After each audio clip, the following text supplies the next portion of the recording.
on its IPO season clearly, and we did have the IPO of Apeejay Surrendra Park Hotels, which opened up on 5th of February, and today is the last day of subscription. In the first 2 days, you've seen a very strong subscription that has already come in.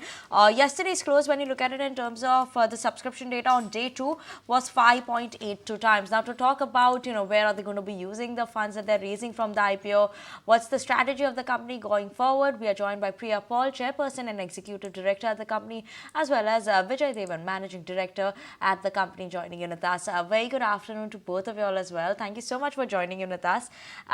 Ms. Paul, I'm going to start with you. The company is raising this IPO. The IPO size is 920 crores. If you could just give us a breakdown in terms of one, where is it in terms of the IPO funds you'll be using? How much is it going to be used for the expansion plans as well? Where do you see that moving? Thank you for having us. And as you said correctly, 920 crores is being raised, of which 600 is primary, which will be used to retire our debt, which is about 550 crores. The rest of the 320 is an OFS. And with this settling of our debts, we will be a debt-free company for the foreseeable future. And this gives us a lot of headroom to invest in our own properties, to roll out our QSR Flurries brand, and to build our own properties. And we have planned 830 of our own properties in the next few years. And we add to that, we will be developing out our asset-light brand Zone by the Park across the country. So we have 15 signed deals already. We have 30 hotels that are open right now. And we will take this to 56 hotels by 2026. So all in all, it's going to be a very robust growth plan for us, using this strategy of owned management contracts and leased properties. And that's how we'll grow out our brand and continue to be very strategic and strategically located across India. Strategically located across India. Mr. Dewan, also in terms of, let's just talk a bit in terms of the numbers that Ms. Paul also mentioned, was in terms of the hotels that you're planning to open by FY26, right? So in terms of when you're opening so many hotels, so many contracts that you would be signing, what is the growth rate one should expect from the company? Right now, obviously, when I'm looking at in the FY22 to FY23 numbers, we've seen doubling in terms of revenues. Is that something that is sustainable, because given that we are expanding so fast as well? So thank you. Firstly, what's happened last year to this year is that we recorded a revenue of 524 crores, which is a 96% improvement over the previous year. We also recorded an EBITDA of 177 crores, which is a 34% improvement which is 34% of the top line, and a 1,300 basis point improvement over the previous year.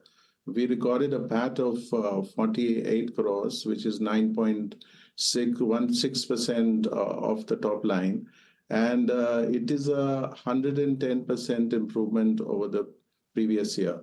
So what's happening at the moment in the country, that there's a huge demand-supply mismatch which is playing out. Demand is expected to grow at a rate of 10.5%, and the supply side is only coming in at the rate of 7.5%. So this huge demand-supply mismatch is going to help our ARRs and our revenues growing further at a very fast rate. We are also very, very strong on the F&B side of the business, where we run 81 restaurants and bars, and that also will, which is the fastest growing business at the moment in the country, and that's going to significantly add to our revenues. We have today market leadership in occupancy and RevPAR. We recorded an occupancy of 92%, which is the highest in the country, which is a 30% premium over our competitors, and it's an all-India leadership position. We also have leadership position in RevPAR. So based on this, we expect our revenues to continue to grow at a very fast pace and at a very fast rate over the years to come. Sure. Current, yeah, okay. No, Thank sorry, you. Mr. Dewan, just to interject a couple of points that I want to scratch further in that from that conversation of ours. In terms of what you said, there's a demand-supply mismatch. How long do you expect this to sustain? Because everybody is talking about capacity expansion. Yes, it can't come overnight, but there will be a point of time when the gap is narrowed. When do you see that happening? And secondly, with respect to your occupancy levels, they clearly are best in the industry, over 90%. So I don't see much scope there. What will drive the EBITDA margin growth going forward in terms of the profitability then? So, firstly, the way India's demand supply is, if you will see, India has only 178,000 rooms at the moment in the branded category, and only about 60,000 plus rooms are going to be added over the next 5 years. So, the first thing is that most of the supply is actually going to be completely back-ended and is coming outside the 10 key growth markets in the country where we are present. We are present in 8 of them, and setting up our ninth hotel in the ninth city in the top cities of the country. So we are, yes, sitting at the top end of the market with top occupancy. And because we are at the top of the occupancy, we expect to derive the maximum advantage out of this demand supply mismatch. And this India's supply of 178,000 is virtually nothing if you were to compare it with the city of Shanghai.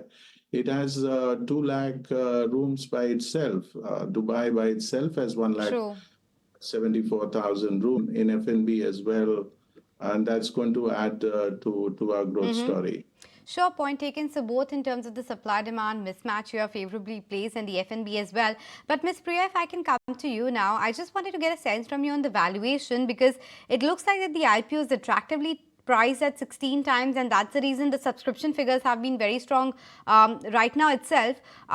Could you talk to us about in terms of valuation, what has been the investor feedback? What are the major concerns that they have been talking about, if at all? I think, as you can see from the numbers yesterday and today, the investors and the retail trade and everybody's behind us and behind the company. And I think what they really appreciate is the way that we've built the business over the past almost 60 years, and we've built outstanding brands that are truly made in India for Indian customers and of course global customers too. But really, what we've done is build outstanding brands, whether it's the park, the zone by the park, our 81 restaurants and bars, which add a significant amount to our revenue, as well as our Flurries brand, which is an iconic brand, a pastry brand, which started in 1927. So I think we have a very unique proposition because we offer a whole kind of segment of hospitality, and we've been doing it really well for a long number of years. Okay, and I'm sure you'll continue doing that, and all the best for that. Appreciate you making time and speaking with us today. But